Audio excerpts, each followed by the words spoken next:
Hello, everybody. It's Liam.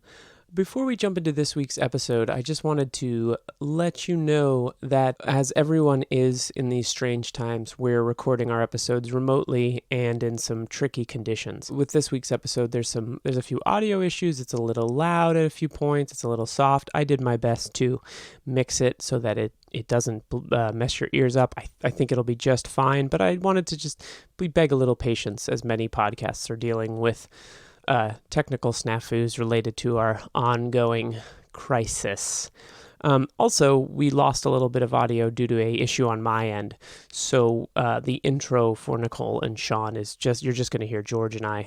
Our usual back and forth is not going to be there. But this is a fun episode. It was a real blast to record, and we had a lot of fun having Nicole and Shawn with us for the past month talking about Christopher Nolan.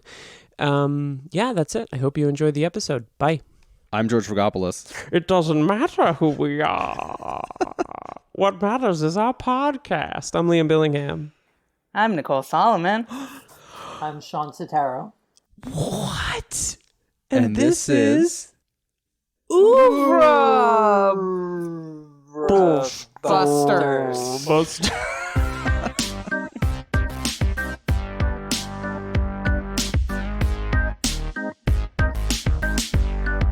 It's going to be a 4-hour episode. We're talking about Dark Knight Rises. We're completing our Christopher Nolan arc, which I'm so sad to be doing because I'm a Christopher Nolan apologist. I'm such an apologist. Let me introduce Nicole. Nicole Solomon is a filmmaker, educator, and co-founder of media services company 4 Mile Circus.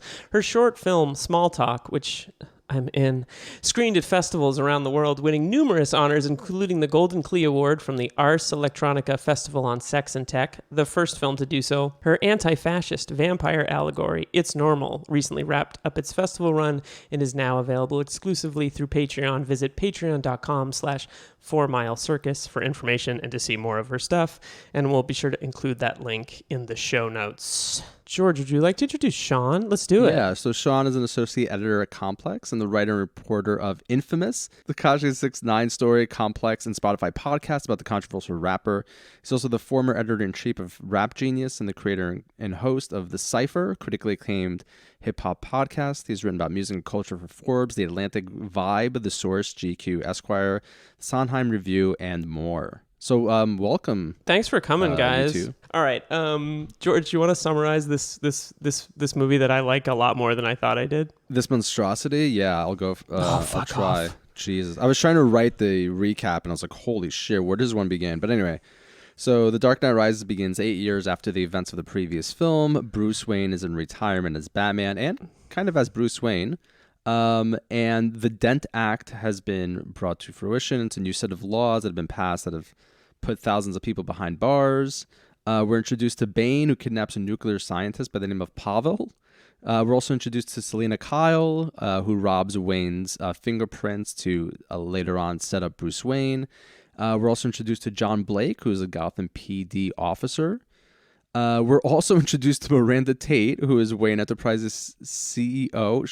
Shut the fuck up, Liam. Let me get through this. It's going to take forever.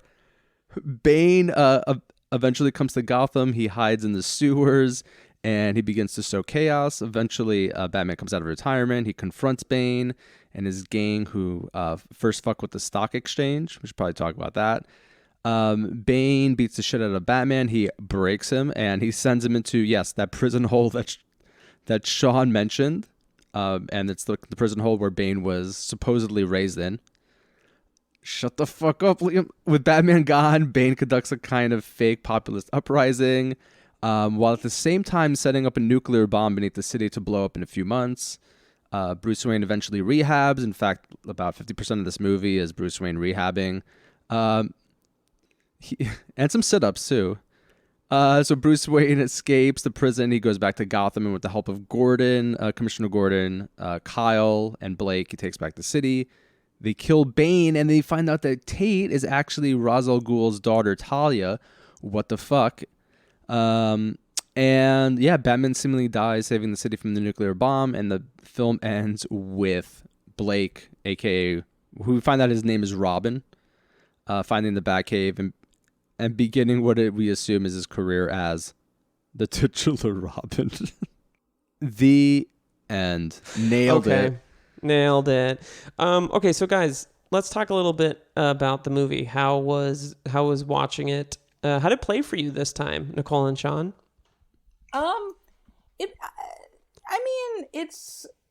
It's overloaded and bloated and kind of a mess, but I also enjoyed it. I enjoyed it a lot more than Batman Begins. I don't think it's as good as the Dark Knight, but it's got a lot of interesting stuff in it. I enjoyed the first act a lot before it did, when it hadn't yet betrayed the promise of some of what it sets up. Maybe, Shawn, you?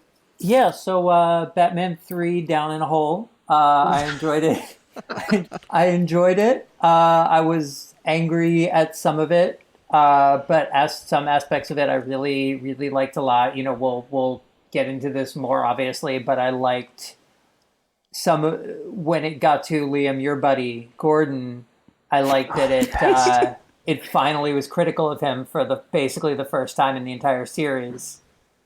Right. And also, just to circle back, since we viewers or listeners rather at home don't know this, but we had some technical difficulties. But as we said on the tape that is now lost to the ages, we originally saw this film on its opening weekend at the Sheepshead Bay multiplex here in Brooklyn on a fake IMAX screen, and it was kind of disappointing. I was like, that's not terrible. When people were like, oh my God, it sucks so bad, I was like, it's not. I was one of those people that felt that way, despite seeing it 4 times in the movie theater and doing the 12-hour Batman trilogy experience. I mean, I guess that was our mistake. Thing. Maybe if we'd just gone back to see it 3 more times, we too could hate it.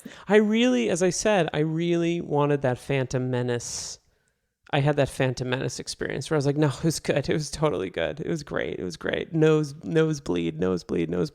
George, I believe you didn't see this movie in the theater because you're a fucking Philistine. I'm a poser. I'm a Philistine. Correct. Yeah. I was at home. I was reading. I was actually finishing up. I remember distinctly that summer I was finishing all of Proust, of course, in the original French, not in translation. So I didn't actually have time to go see your Batman. It's funny you say time, George, because I'm sure, as you know, Remembrance of Things Past is not a good translation of the title. It's In Search of Lost Time. Yeah, fucking Moncrief, he dropped the ball. Moncrief did call it Remembrance of Things Past, we're right? talking about a movie about a fascist that beats people up. Can we please just get through it? Don't you say that about Marcel Proust. He was actually a very kind and gentle soul. So I actually remember seeing this for the first time maybe 4 or 5 years ago. So a couple of years after it was released and being severely disappointed in it. I remember distinctly not liking it. This time around, however, I was like, oh, I actually kind of enjoyed this. I enjoyed it as a piece of entertainment. I had fun watching it. However, I do think, as Nicole said, it is just over bloated and it's overburdened with stuff and it is so fucking all over the place. There's about 4 or 5 different films here, and we can obviously talk about like what works. It's a season of TV. Yeah, a season of TV, exactly.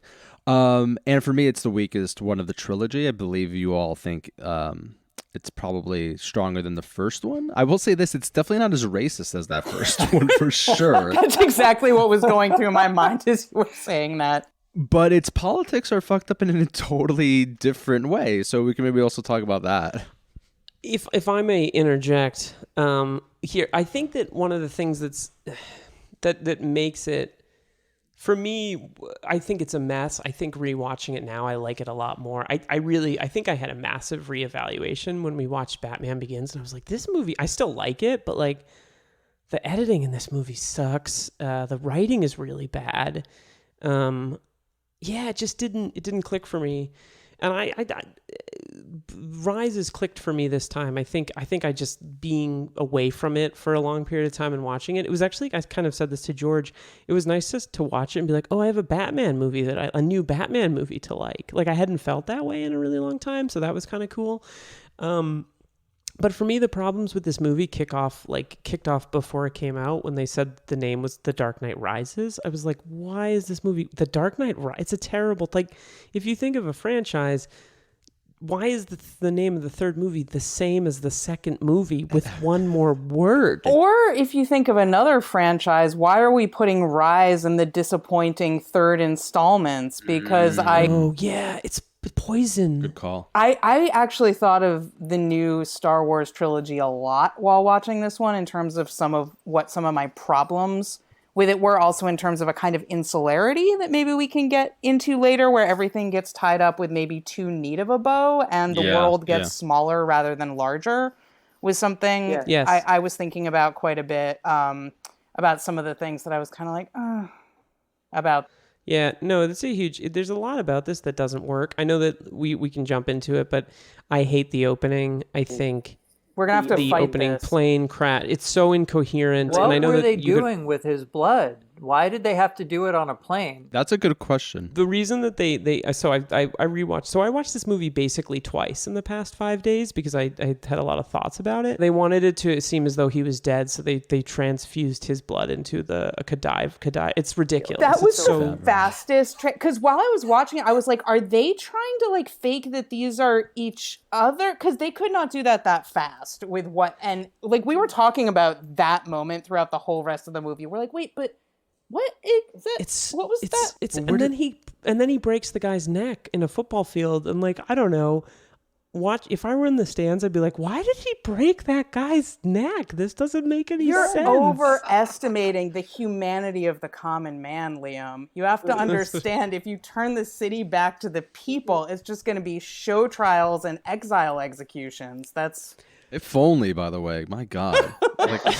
I just feel like, well, it's an interesting movie to watch in quarantine times, but the first film, or the second film, I guess, The Dark Knight, kind of use that opening to like create a mood and an atmosphere and a sense of where the story was going. And I feel like this one opens like we don't know where we are. You later find out that we're probably in Uzbekistan because that's where they pick him up. You have like Littlefinger / the guy from The Wire like giving the worst performance of his career. It's like very confusing. You don't know which one Bane. It's just really weird. And also there's that moment where that guy is like strapping to leave and Bane's like, no, there needs to be one of us in the wreckage, brother. And so we're supposed to be convinced that Bane is this like leader of men that can influence people to kill themselves like for the cause, but like the cause is never defined. What's the League of Shadows, right? It's just like finishing the business from the first movie, which I think is disappointing. And I don't think it makes sense.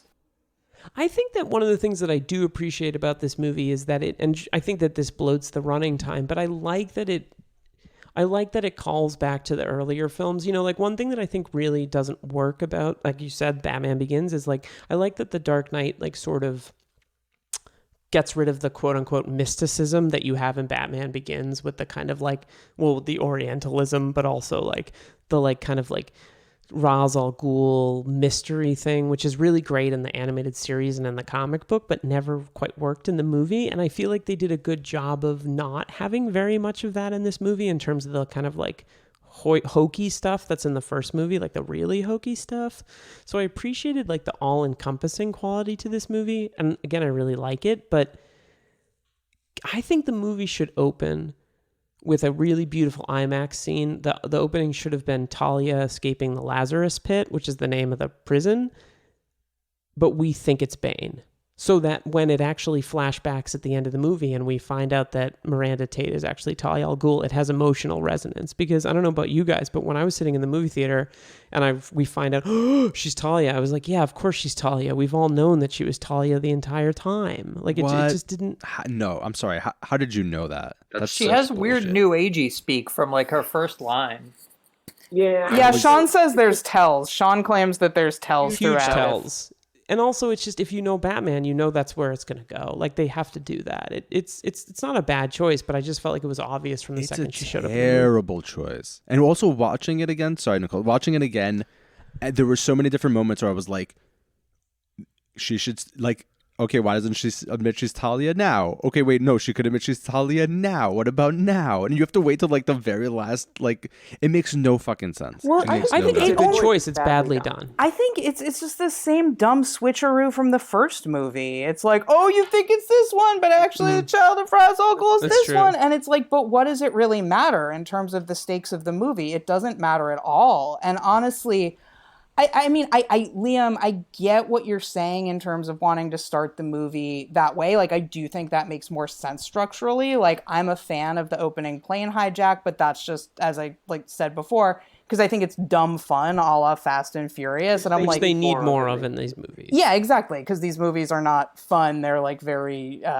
overly self-serious. And so I was like happy to see that. That said, it doesn't make any sense. It doesn't really help set up Bane very well at all. But I think that's a problem with the movie's whole conception of Bane and the movie's conception of Talia, that they're plot conveniences that don't really make sense. And when you find out, like, oh, you know, you were wrong, Bane isn't the one who escaped. Like, even if we had seen a child escape at the beginning and thought that was Bane, I still don't think I would have cared when the reveal happens. I still don't think it would have worked. Because he's not well defined in the larger sense of the story. Also, And also, why it just felt like this, like why have a switch that parallels the switch in the first movie? Like, why do it other than to just do it? Like, it feels more like, you know, making the world smaller for no good reason other than to be like, hey, remember that other movie? This is kind of like that. So one thing before we get off, you know, Talia, Miranda, whatever. I think she's the real winner here. I think she ends up with a better ending than anyone in the series, including Bruce Wayne. Because remember, when she dies, she thinks that bomb is about to go off and she's going to get her big revenge. And she dies convinced that she's won and that Gotham is going to be destroyed. So, like, good on her. You know, she got to the end of her life as happy as she could possibly be. So, like, she's the winner of this whole series as far as... And we have to sit through and watch another 20 minutes of this. You're right. She dies, and we in the audience have to suffer another 20 minutes. I think to very quickly to take not issue, because I think that, you know, one of the things that we've been talking about with this whole series is I think that one of the Tim Burton films are so good because they managed to straddle a line between us taking them seriously and also, like, we have a really good time. Nicholson's really funny. DeVito's incredible. Like, there's a sense of humor to it. And I do think that this film of the three might have the best actual sense of humor, because I think, Nicole, somewhat to your point, I think Christian Bale is comfortable enough in the character in this one that he's able to make fun of himself. I think a really funny moment in the movie is after, and I give the movie credit for this, after Alfred quits. There's a scene where he wakes up and someone's at the door and he's like, Alfred, like, I love that there's that moment where it's like a rich guy's like, I've never opened a door for anyone before. I don't know, like, where's my manservant? But I also think that one of the best things about the movie, in sort of a what you would consider like a kind of what's the word?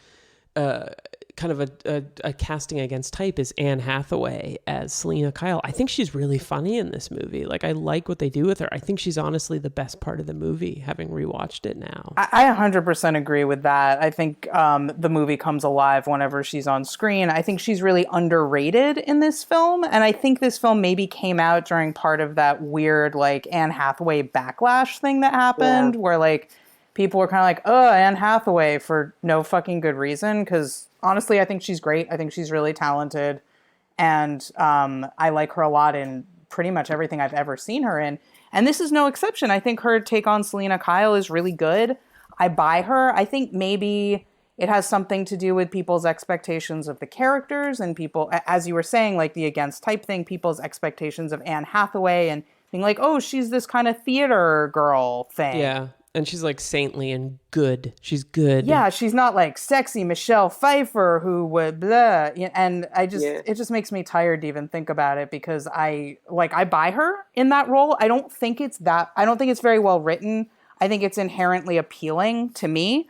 I think it's very thin and tropey, as as it appears in the script, but I think she elevates it and imbues it with a full three-dimensional character, and I think that's probably the only time that happens with a female character in the entire trilogy. It might also be one of the only times it ever happens in a Christopher Nolan movie as well. And again, like, I love Christopher Nolan movies. I think there's a little bit of...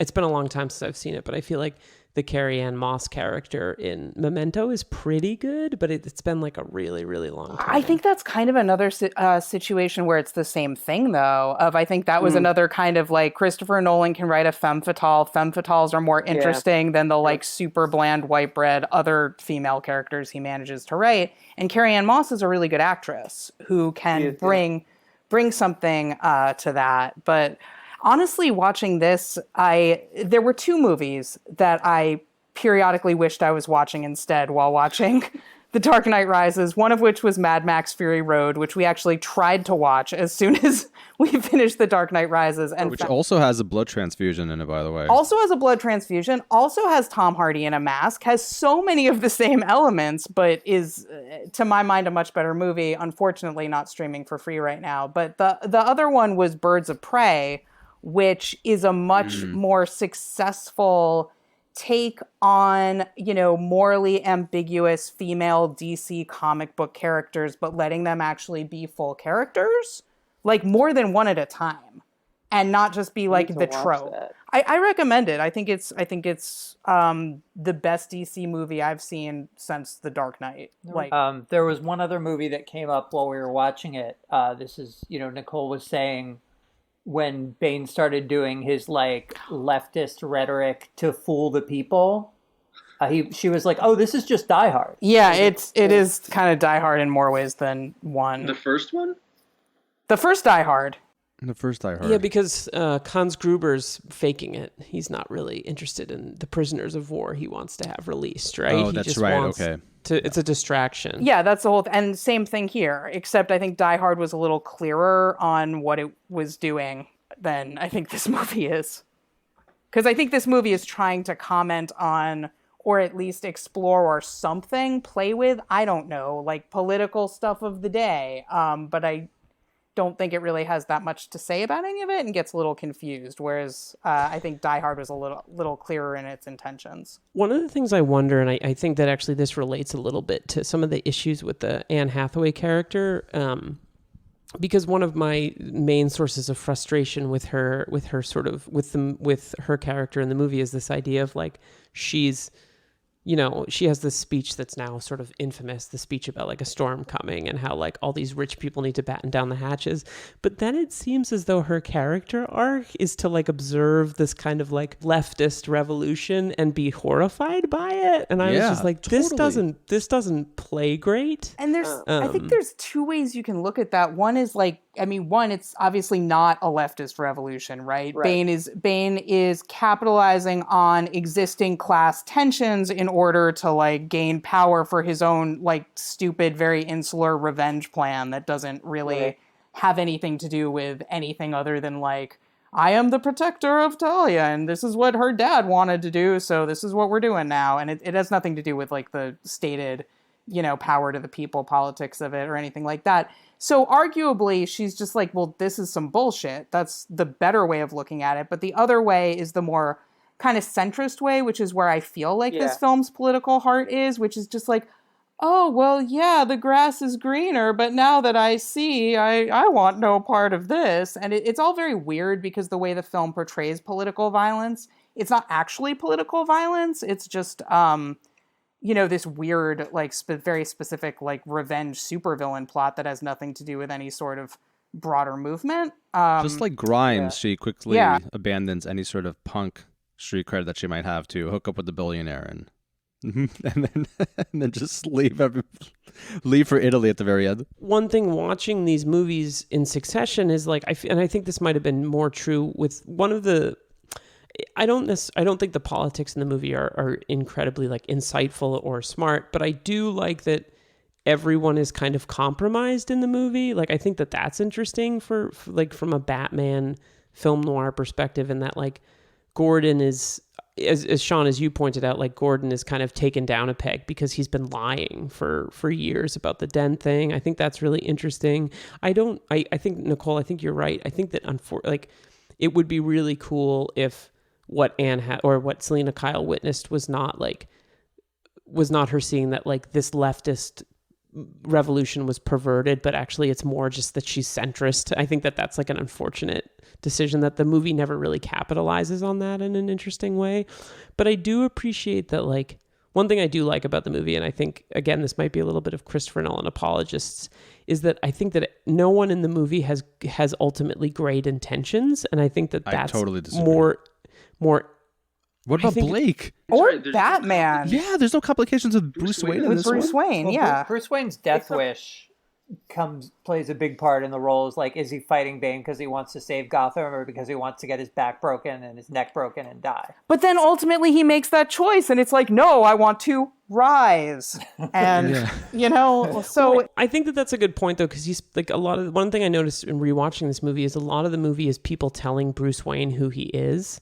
Like Talia al Ghul has, or I guess she's Miranda Tate, has the part where she's like, you care more than you think you do. And Blake is like, you're angry, you're pretending to be someone. Like, I think it is kind of weirdly messy. Again, it might resolve in a more traditional way, but I found it weirdly compelling this time to be like, everybody's telling this guy who he is.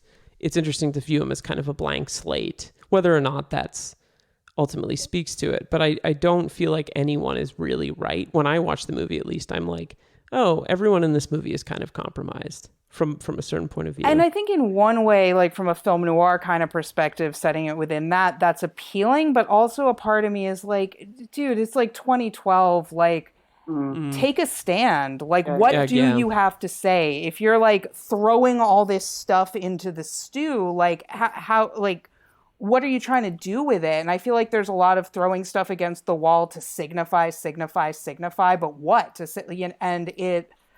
I actually was wondering what do we think the politics of this film are? Like, what do we think this film is trying to say? Or is it being like, well, we're just throwing up our hands about how it's complicated and we're just reflecting like the harsh realities of how people don't get along so well? Like, what do you all think? And you too, Shawn. Yeah, I mean, I guess, real quick, as far as having a bunch of signifiers, like, it literally starts with a very direct, extraordinary rendition, which was a big political issue at the time, and also, like you guys mentioned in your Dark Knight episode, plays into that as well when he goes to Hong Kong to like arrest the dude. But now it's even more. They have the hooded, people, shades of Guantanamo or whatever, and then it turns into the Fast and the Furious. Just watching it again, I was really horrified by it's like especially like what I saw like is it's a proto like Blue Lives Matter kind of moment where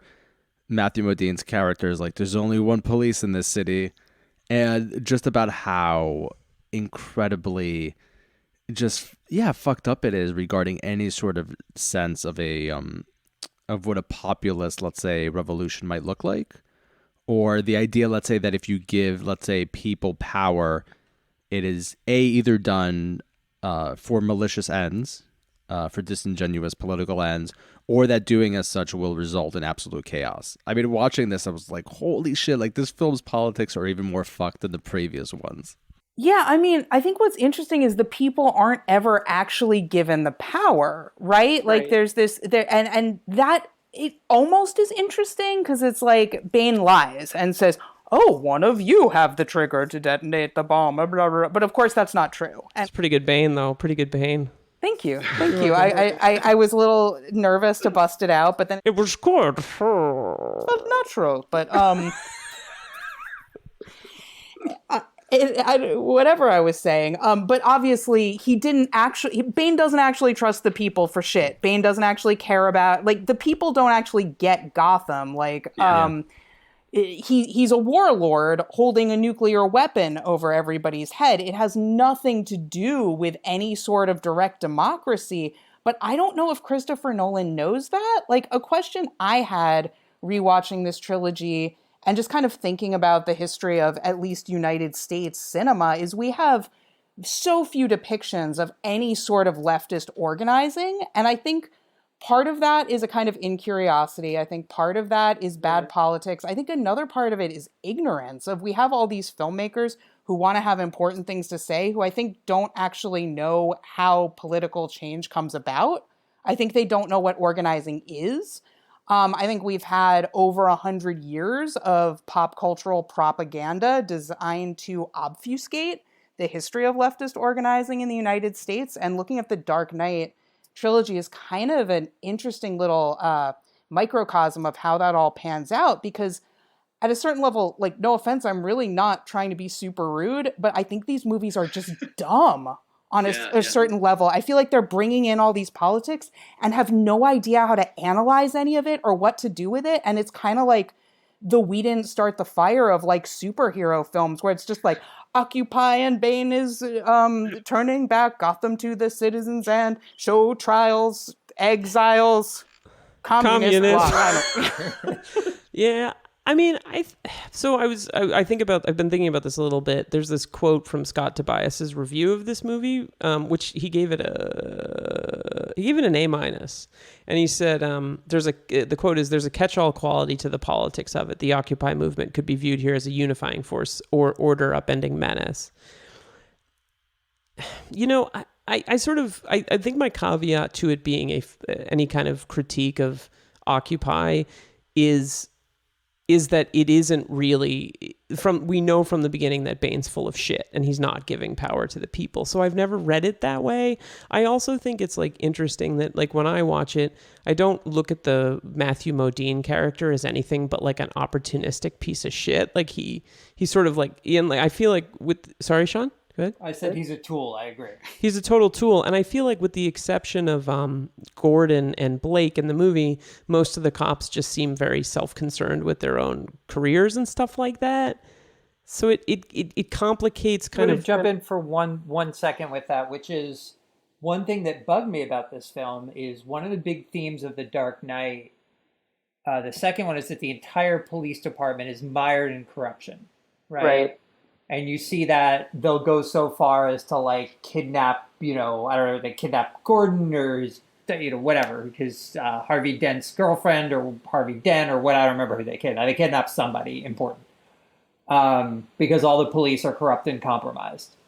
And that totally vanishes in this film. It's like it didn't happen. And I thought that was notable, and that the big turning point in the film and when things are finally starting to turn for the good guys is when the cops show back up. And I think that's the army. Pretty notable. You have an army of cops who are totally prepared for that. You know how the NYPD rolls. Mm-hmm. They also look pretty clean for having lived in their uniforms for 3 months. Yeah, that is... Well, so this is interesting for a couple of things. I think that... one thing that is interesting is the idea. One of the things that I think is interesting about the movie, and again, I kind of agree, like Nicole, with you, the idea of like this movie doesn't necessarily take a stand, but I also sort of like it as the review says, as like a Rorschach test where we watch it and we kind of go like, what is our interpretation of it? Like, I think that that's something that a comic book movie can do in kind of an interesting way. I could sort of see how it might be a little bit cowardly. And listen, I'm, as much as I love his movies, I'm not going to be like, yeah, Christopher Nolan's a real progressive guy. Like, of course not. I mean, it's not really even that interesting to me to whether that is important or not. But I think that one thing I like about it is as a film, is I'm able to watch it and go like, okay, all of these people, like I'm sort of not sure what to think of. I think that these cops are idiots. I think that this false populist is a piece of shit. Like, I'm sort of all over the place, which again might be problematic, because then who do we turn to? We turn to the sort of millionaire fascist that can beat the shit out of all these people, right? Which is like what ultimately Batman's about. But it's got, it had a little bit of this feel, and before I criticize again, I want to say, I kind of like this movie. I agree, like, as a Rorschach test, as a kind of Batman of that moment, I'm not sorry to have it. Like, it's more interesting to me to watch. And I mean, a lot of the issues I have with these films are issues that are inherent within the Batman story, period, just in terms of, like, these conceptions of criminality, for example, and, crime as being the bad guy, etc. But what the hell was the point I was about to make about... Well, let me ask a quick... So, Shawn, to come back to your point, maybe this will spur it. Do you think that part of the reason... One of the things that I interpret the lack of corruption in the police force is this idea that the quote-unquote Dent Act has, like, really reformed the police and, like, everything's great. And, like, and we figured it all out and, like, the right people are in jail. And I think that one of the things that is interesting about the movie is the, like, the tension of, like, yep, this worked totally, this is great, like we've really turned our city around, and the entire thing is based on some like real bullshit, which I think is an actually pretty compelling thing that the movie does, where it's like, yeah, these like quote unquote RICO acts that take down huge swaths of people are usually based upon garbage. Like I thought that was pretty compelling actually, and it didn't really resonate with me the first time I saw it. Watching it this time, I was like, oh wow, that's more interesting than I remember it being. I half like it, but I also feel like it plays into this false dichotomy of like, do we give people civil rights or do we get the job done? Which is a false dichotomy that a lot of stuff, this is the same problem I have with Zero Dark 30, because it portrays an act of torture that didn't really happen in real life, right, leading to information that was useful. And one of the things that was so important back then is like there was this false there's this false idea that like, oh, torture may be unsavory, but maybe it's what we gotta do to get the results we need to keep us safe. Right. When really the fact was like, when you torture people, they'll say what the fuck ever, and it led to, virtually no useful intelligence. And so when you have this big film that, you can say whatever you want about liberties filmmakers are allowed to take, people are going to look to that film as some sort of historical record from which they're going to learn about that moment, and they're going to learn an important untrue thing. And I feel that the Christopher Nolan Batman movies are kind of similar. Like I had a question about the opening plane hijacking thing. It's in my like crazy Zodiac killer, like chicken scribble notes that are hard to read. Zodiac is better than this film, by the way. I would agree with that. It's an amazing masterpiece. Where I'm like, what are we supposed to think about these CIA guys? Are they supposed to be cool? Are they supposed to be terrible? I know how I'm viewing them through my lens. Terrible. But are people watching this and be like, what a badass. Yeah, he's holding a gun against his head, holding him out the plane, and, you're going to get the information, and et cetera. Like, I don't know if these films even know where they come down on any of this. Yeah. Like, at all. I will say that, Nicole and I had a bit of a talk about Dent's written but not delivered speech, which we had a whole debate about it. I at first did not believe that he would write and plan to deliver that speech that would torpedo everything he'd worked for the past 8 years, and raise public sympathy for people he views as terrible criminals who are locked up, and it have all kinds of who knows what spillover effects. But we talked about it for a while, and Nicole pointed out, we kind of went through it. It was like, he's at a terrible point. He knows this thing is built on a lie. He's lost his family. How would you feel? Destroyed. So why wouldn't he do something super self-destructive, since he knows he's being pushed out? And he's in a self-destructive place, much like Bruce Wayne. They've got these kind of parallel tracks in a way in this film as well. Not to get away from the politics, though, of it, and the weird post-Patriot Act analog we have here in the Dent Act, which I was just a little troubled by this whole setup of it was built on a lie, and also it was what was necessary to clean up Gotham. And then at a certain point, I'm like, well, why am I even watching a movie where the stakes are about, do we clean up Gotham or not? Which is not a question that, resonates for me in the real world, right? And that's one of the problems with the whole Batman character and franchise, is the idea of it's Batman versus crime. What is crime? Who are the criminals? Talking about it now too, I think these films would have been way more interesting actually if they leaned into that even more, right? To show, let's say, how problematic it is, or how, let's say, self-destructive it is to turn into the people that feel like you need to, let's say, again, usurp civil liberties, or do really heinous evil shit to quote unquote catch the bad guys. I feel like what the film does that makes it even more problematic, right? Because it has its cake and eats it too, where it does a little bit of that and says oh yeah, this is really fucked up. And the Dark Knight in this one does it as well, where again it shows these moments of like fascist leanings, and there's some commentary about this is really bad, we shouldn't be doing this, but also it's kind of necessary, and then it just everything kind of like magically resolves itself and those issues aren't really addressed.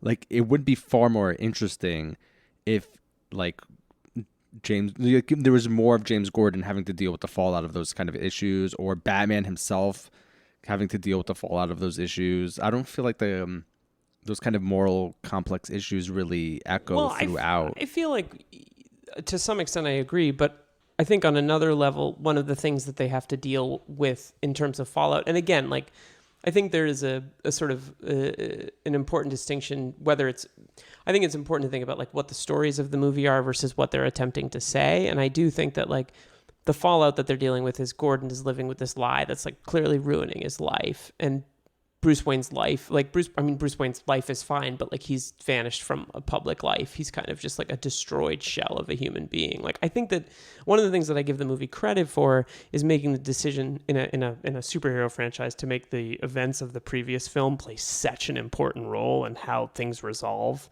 in the new film. Like it feels very, very, if not perfectly executed and in some ways quite clumsily executed, it feels...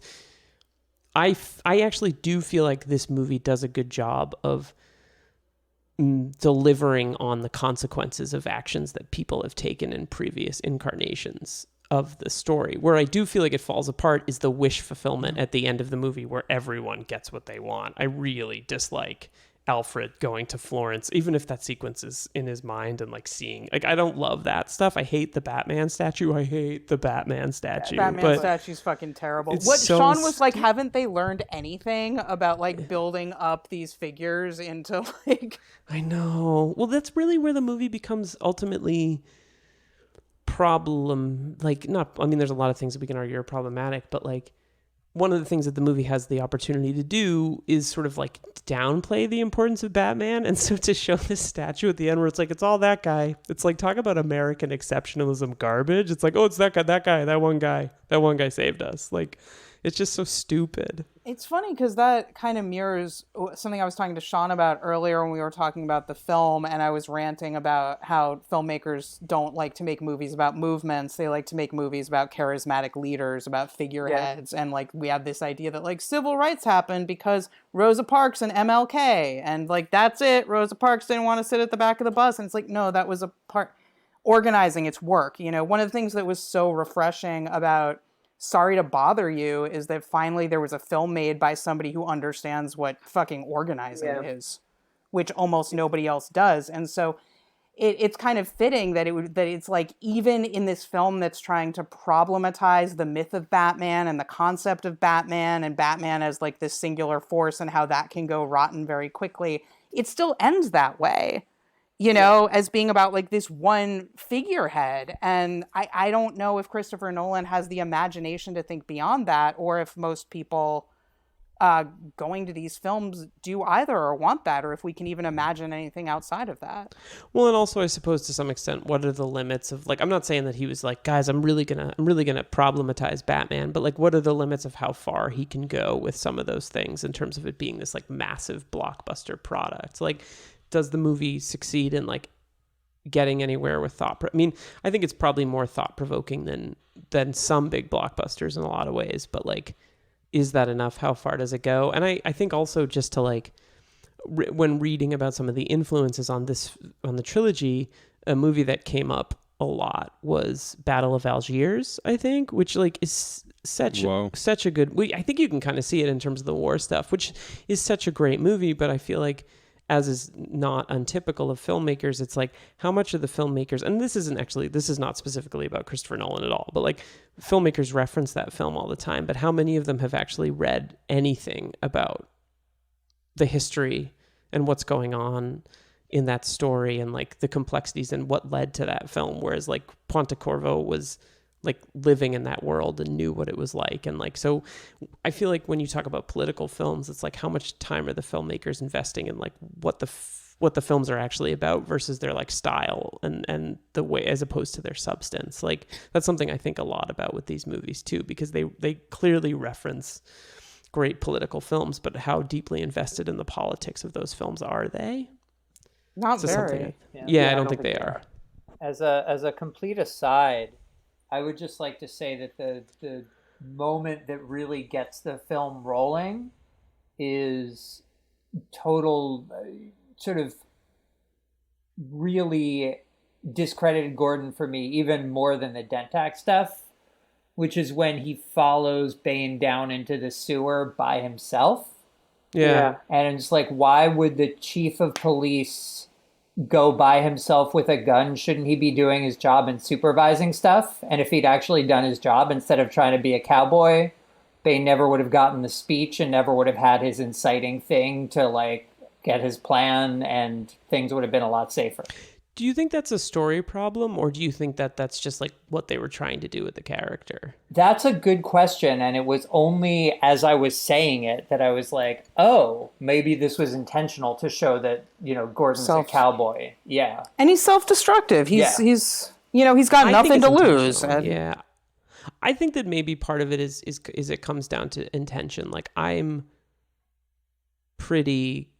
think that a lot of these choices are very intentional, and I don't want to be like, oh, it's all perfectly realized, because like there's a lot with this movie that doesn't work, but I feel as though it's pretty intentional.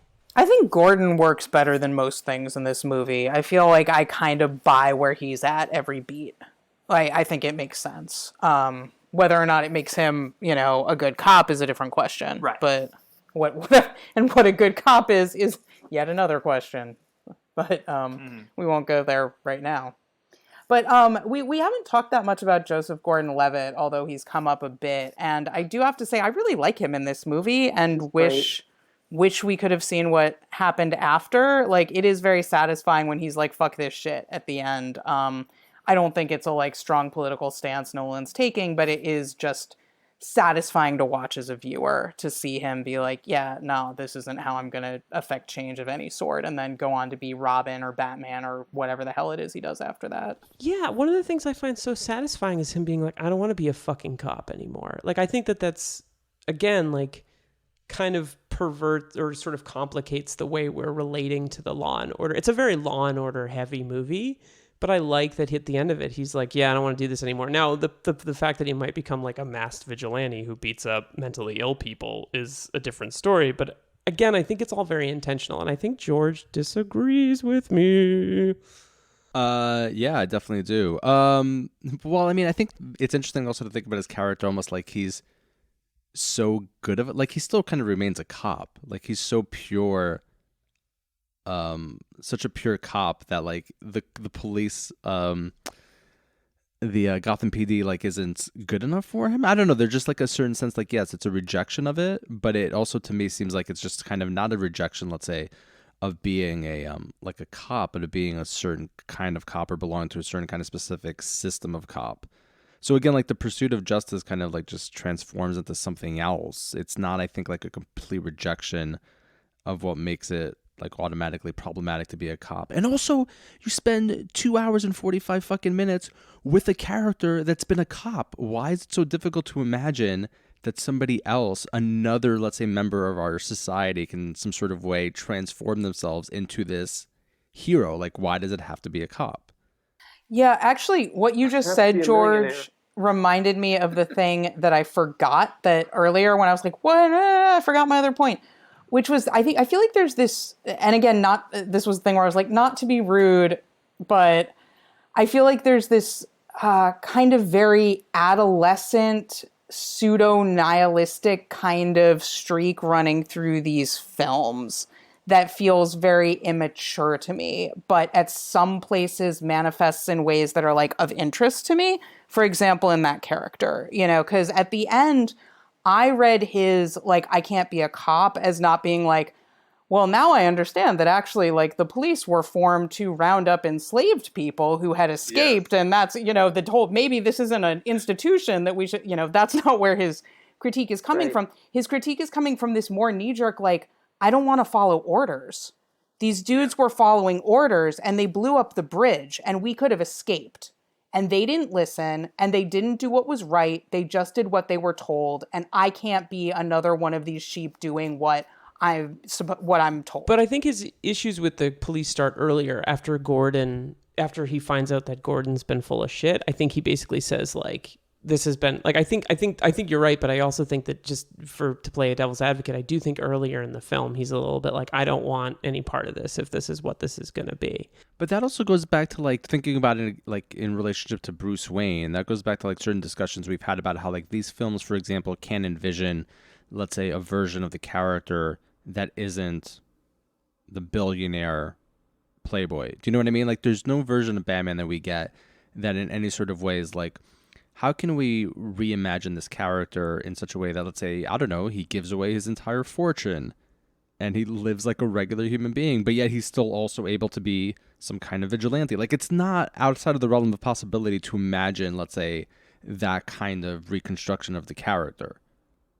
But it's not done because there's no political imagination around these characters. And as you said, I feel like this series really wants to like have its cake and eat it too. It wants to be like, oh, we're going to problematize it, but it also wants to have the like sweet, oh, and here's where Morgan Freeman shows you a bunch of cool war toys.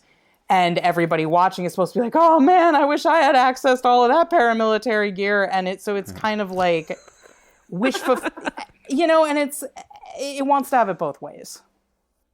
So just to, at the risk of being, maybe this is outside the sort of the what we're talking about here, but one thing that I find irritating about the movie is the whole like, you're sad because you couldn't bring your environmental project to fruition element. Like I find that a little bit annoying, but I also don't think, and again, George, maybe this speaks to your point, that you're ever going to get a Batman movie where they're sitting around there like, what if he gives up his fortune?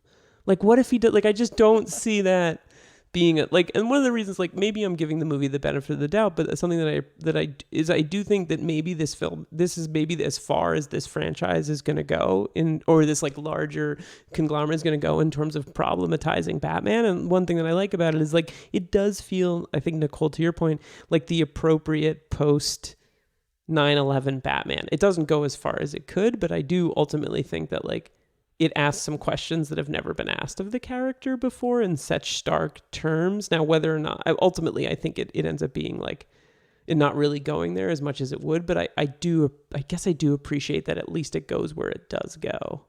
And you're never going to get a Batman film that's not like pretty obsessed with law and order and like kind of the being on the side of sort of the cops for what it's worth. But why can't we have that though? Is the question. Like, why can't you turn that inside out? Yeah, I mean that's the point, right? Like there have been so many different iterations of this character. We had so many movies.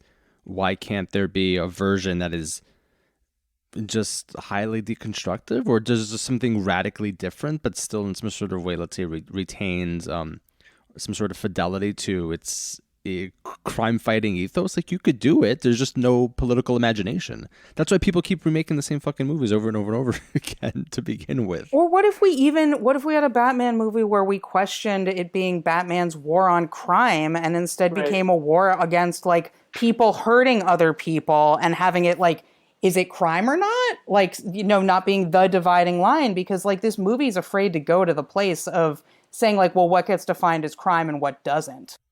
Yeah, and I think that's a problem with the first one does it a little bit, but is very unsuccessful ultimately in how it achieves it. But yeah, it's like there are criminals and there are cops, and that's it. And so I think we want to put Batman in charge of the SEC. Is that what we're saying?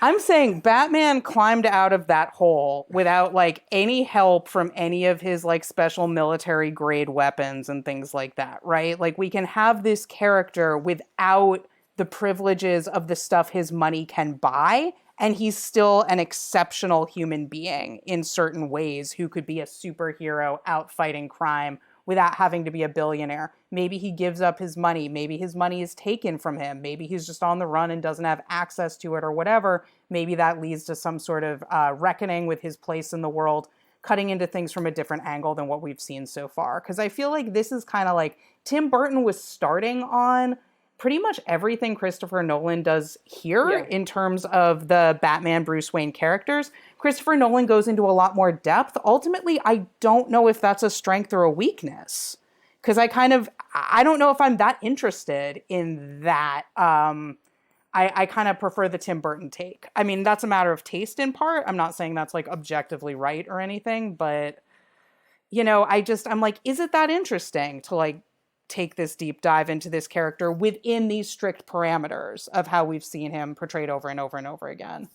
I mean, I love Christopher Nolan movies. I love these movies. They do it for me. But I do think the over literalization of the character that is presented in these movies ultimately has made superhero movies a little less imaginative and a little more monochromatic. As much as I am into these movies, like I feel like they should have made this one and then been like, let's stop here and like take 10 years off.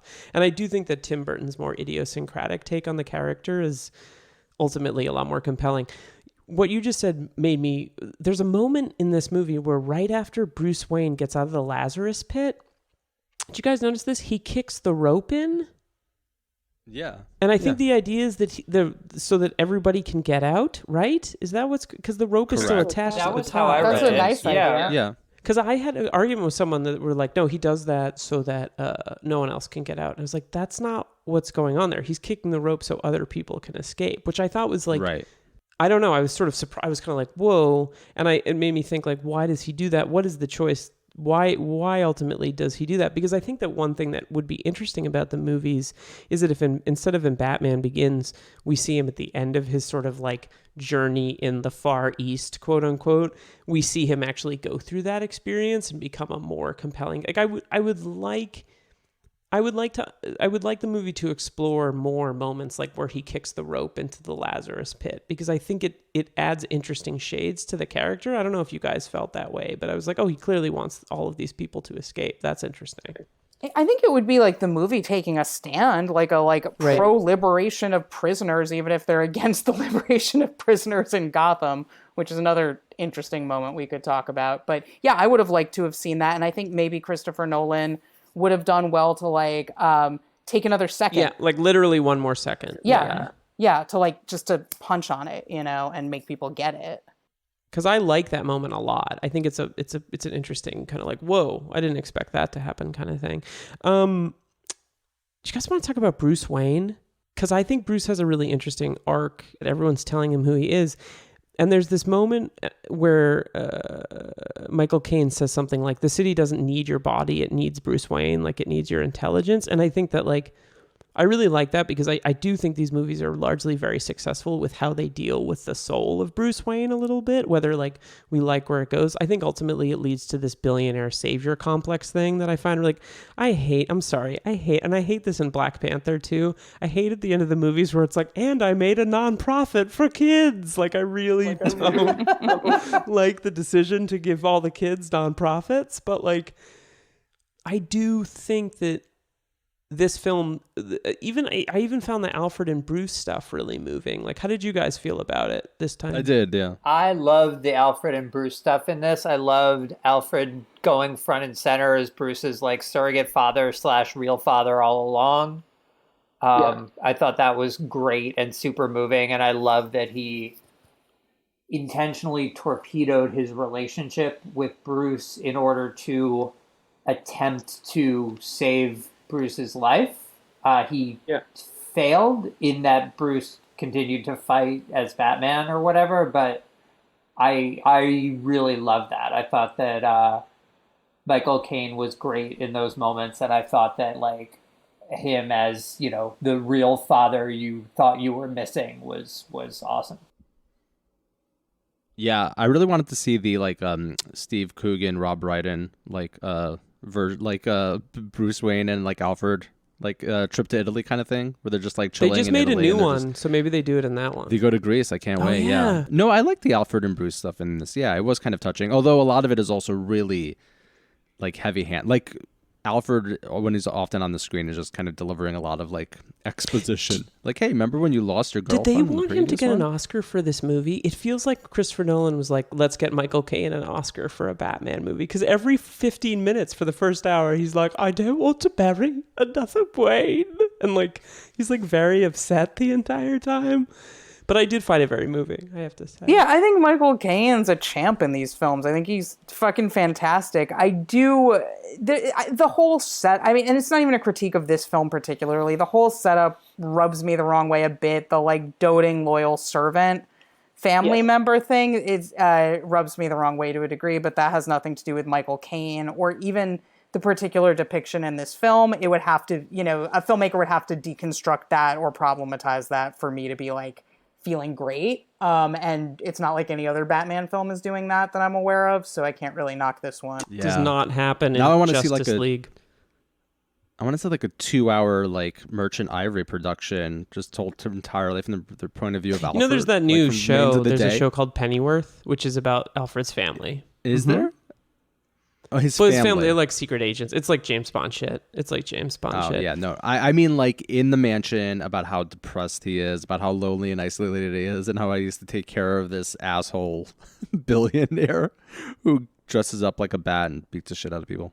He's like, what have I done? I think it's with my one of the life? strongest things in the movie is their relationship. And I think Bale rarely gets a chance to really... I mean, he's really good in the movies, but like Bale in these movies in particular is very stoic. And I think he's quite touching in the scene where he tells Alfred to leave. Like, I think it's all very good. Yeah. Yeah, I think he gets to... Yeah, I feel like he gets to stretch in this one a little bit more. Like, between the stuff with Alfred, I also think in his scenes with Anne Hathaway, he gets to come alive in a different way than he does any other time. That, like, she brings out something in him, and he gets to play different things that are nice to see.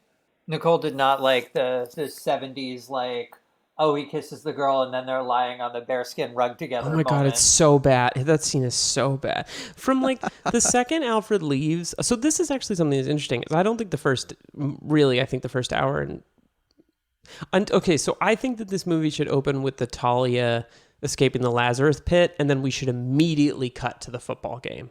So that like, and then maybe we flash back a little bit, like a la Batman Begins structure, because I think that, you know, again, I think that the whole idea of the way that last hour is constructed from the football game until the bomb explodes, like it's so Nolan-y, and that like the time is really confusing. You don't know what's going on, but it's like this sustained montage that I think is so well done. Like, I feel like months pass in cuts in that thing, and like it's just kind of like this really, I find it to be like some of the most compelling filmmaking he's ever done. I don't 100% know if it works because we've had this lumbering introduction to it, but if the movie had the guts to just bring us to the football field, and that's where it starts, and then we get information, we can jettison Ben Mendelsohn's a great actor, but we can jettison all the Daggett stuff that has nothing to do with the movie ultimately.